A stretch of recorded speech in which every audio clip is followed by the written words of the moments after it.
Internauta amigo que acompanha o canal do Centro Espírita Caminho de Luz, vamos a mais um programa Dicas de Leitura Espírita. Hoje nós queremos continuar a tratar dos autores clássicos, na verdade iniciar, porque no último programa nós demos assim uma visão geral sobre os autores clássicos do Espiritismo. Hoje nós queremos tratar do primeiro que nós destacamos, que chama-se Leon Denis. E é um programa especial, porque nós vamos tratar da biografia de alguém que é muito importante para o Espiritismo e que requer que as gerações novas que estão chegando ao movimento espírita saibam da importância de conhecer a sua biografia, assim como saibam a importância de ler os seus livros, que, embora publicado na segunda metade, mais para o final do século XIX, e na primeira metade do século XX, são obras atualíssimas. Porque Leon Denis foi chamado de apóstolo do Espiritismo, pelo trabalho que ele desenvolveu. Leon Denis nasceu numa aldeia humilde chamada Foug, nos arredores da cidade de Tours, na França, no ano de 1847. Era uma família muito pobre, muito humilde, e ele desde cedo teve que se ver à vista com trabalhos manuais, com artesanato, com outras coisas para poder ter o sustento, até mesmo a sobrevivência, comida e tal. Então, ele ajudava a família com parcos recursos, trabalhava bastante, com muita dureza, e então não teve a oportunidade de ter acesso às escolas mais importantes. Tinha ali as escolas mais comuns, mais simples, que os filhos e famílias humildes frequentavam, até obterem as primeiras letras, que seriam algumas contas básicas, a matemática básica e o português básico, o francês básico, a literatura básica, escrever, ler em francês, alguma coisa assim. Depois disso, as crianças jovens eram levadas ao trabalho, só para ajudar os pais a cuidar da criação, a tirar o leite, a vender os produtos nas praças públicas, a desenvolver o artesanato, a costurar, a tecer, coisas básicas. E assim foi que Leon Denis cresceu. Mas ele tinha, desde pequeno, a companhia dos amigos visíveis. Dotado de uma mediunidade relativa, ele sentia a presença dos amigos invisíveis e eram por eles orientados.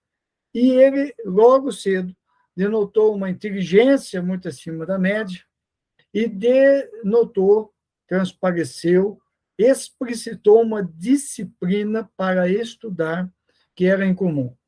Então, mesmo cansado das labutas do dia e apartado dos folguedos da juventude, ele era visto em bibliotecas, em salas, e conseguia livros emprestados.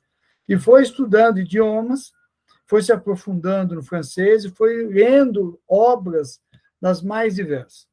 Aos 18 anos, ele teve o primeiro emprego como caixeiro viajante ou representante comercial e viajava por toda a França e por toda a Europa, emprego esse no qual ele trabalhou até idade bastante avançada, até que ele pudesse hoje nós chamar aí aposentadoria um pouco mais. Ele foi um pouco além, porque os ganhos não eram tantos e dependia das vendas, não era que nem hoje, você se aposenta e ganha aí do INSS, ou de uma previdência privada, alguma coisa.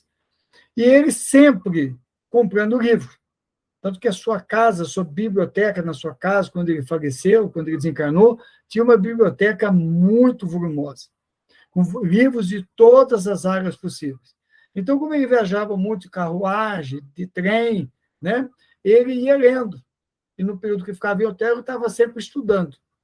E ele teve um contato com Allan Kardec em 1867, porque Kardec foi fazer uma palestra em Tours e ele teve uma conversa muito rápida e viu Kardec num folguedo com a Marie Gabrielle Boudet, pegando algumas frutas numa árvore, e foi esse o contato dele com o Kardec. Mas quando Kardec desencarna, 2 anos depois, em 1869, esse jovem de 20 anos começa a se destacar, porque ele mantém a base da vida dele em Tours, onde ele tinha casa, e ele voltava sempre para Tours. e em Tours ele fundou um grupo espírita e ele passou a trabalhar nesse centro espírita divulgando o espiritismo. Passou a trabalhar divulgando, estudando o espiritismo. Essa dedicação que ele tinha ao estudo, ele se aprofundou com demasia nas obras de Kardec. E ele tinha um outro hábito que ajudava ele a meditar bastante. Ele era um amante dos esportes, de um esporte hoje muito conhecido, que é o trekking. Então, ele andava, naquela época, pela Europa, fazia caminhadas longas. Somente no inverno, ele desenvolveu técnicas de escalar a montanha, o que nós conhecemos hoje como alpinismo. Foi um dos pioneiros do trekking em montanha, da caminhada em montanha e do alpinismo em montanha, o que mostra a sua personalidade em comum, em vulgar. Então, essa busca dele pelo conhecimento, a maneira como ele lia, um autodidata profundo, lia até tarde da noite, não tinha dia, não tinha hora, essa posição dele, essa postura dele, acabou por tornar um elemento muito culto, extremamente culto, conhecido na Europa, porque passou a participar de várias atividades, e, notadamente, um centro de referência do espiritismo. Então, o espiritismo, vamos dizer assim, mais acadêmico, mais institucionalizado, que Kardec deixou, que outros não conseguiram dar continuidade em Paris, acaba correndo, circulando em torno de Leon Denis em Tours. Então, ele que não teve formação acadêmica, como nós já dissemos, mas se dedicou a estudar profundamente Allan Kardec, ele torna-se um centro de difusão do espiritismo. Como ele viaja muito, ele difundia, foi semeando. Olha o papel dele que é importante. Então, em cada cidade que ele ia, ele falava. Quando ele ficou conhecido, as pessoas chamavam ele para fazer palestras, seminários, conferências. Ele participou muito das pesquisas psíquicas que foram levadas a efeito por Pierre Janet, na segunda metade do século XIX, tratando das questões psíquicas e psiquiátricas. Janet, que foi professor de Freud, e que dá início à psicologia como nós conhecemos hoje. E ele teve nesse movimento de discussão até onde era fenômeno psíquico, e a partir de que momento que era fenômeno mediúnico, e ele passa a trabalhar com isso. Então, essa experiência de vida, essa experiência de estudar profundamente o espiritismo, ele acaba levando para os seus livros, as suas obras. E deste manancial de leitura que ele torna-se um poeta em forma de prosa, que eu gosto muito de falar isso. Ler Leon Denis é prosa, é você ler um poema em prosa, você se deleita com a maneira leve, suave. Tem uma obra que ele descreve, vou comentar ela depois, não vou dizer qual é agora, não, para vocês ficarem curiosos e assistirem os outros programas, tá?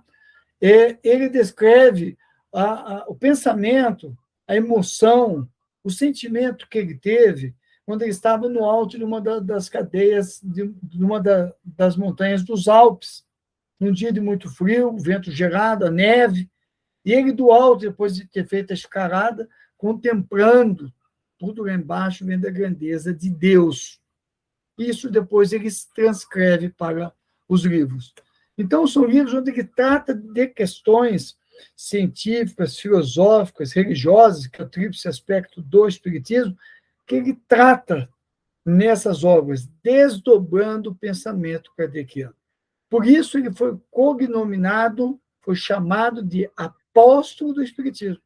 Ele lembra muito a figura de Paulo de Tarso, que saiu dos estreitos muros de Jerusalém, como queria ficar Tiago, filho de Alfeu, e mesmo Pedro, que saiu para o mundo em direção à região do Éfeso, à Grécia, atravessou o Mar Egeu, o Mar Adriático, chegou à Itália, andou pela Sicília e chegou em Roma, difundindo o cristianismo. E Paulo era também um homem dotado de uma cultura vasta. Leon Denis, com a sua cultura vasta, embora não acadêmica, converte-se num divulgador do espiritismo. Semeia o espiritismo por todos os lados. Uma personalidade fantástica.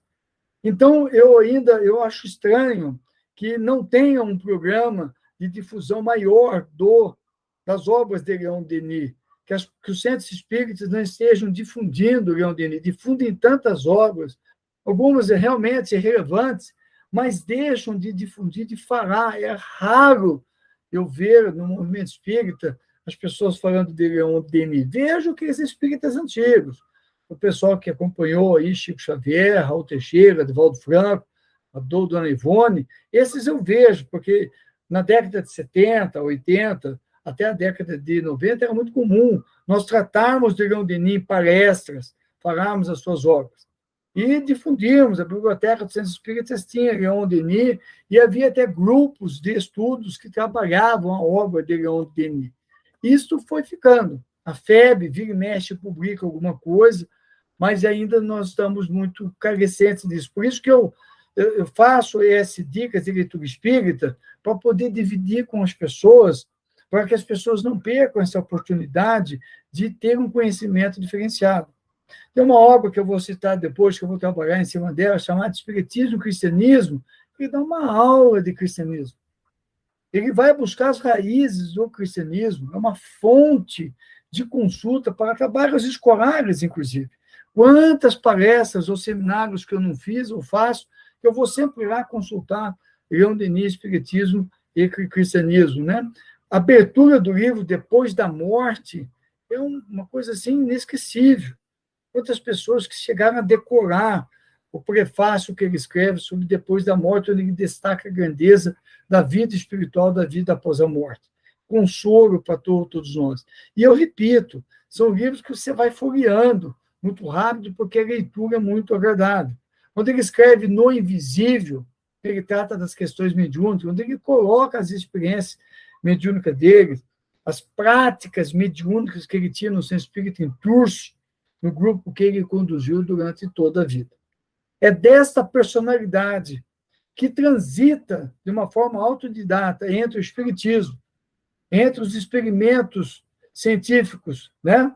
entre aqueles que tratam das questões psíquicas, que transita pelo esporte, pela saúde, é com essa pessoa que nós estamos tratando hoje.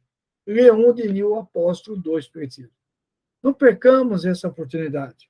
Guardemos essa imagem, né? E vamos nos inspirar nesses espíritas estoicos dos primeiros tempos, que formam os alicerces do edifício que nós, muito humildemente e precariamente, estamos tentando construir, agora levantando as paredes para o futuro, quando os nossos filhos e netos irão cobrir esse edifício vetusto, maravilhoso, que veio para ficar, que é o Espiritismo, que é a doutrina espírita. Então, se você gostou, pesquise sobre Leon Denis e nos acompanhe nos próximos programas, onde nós vamos tratar da sua obra inesquecível. Muito obrigado pela sua atenção, pela sua companhia. Jesus conosco sempre.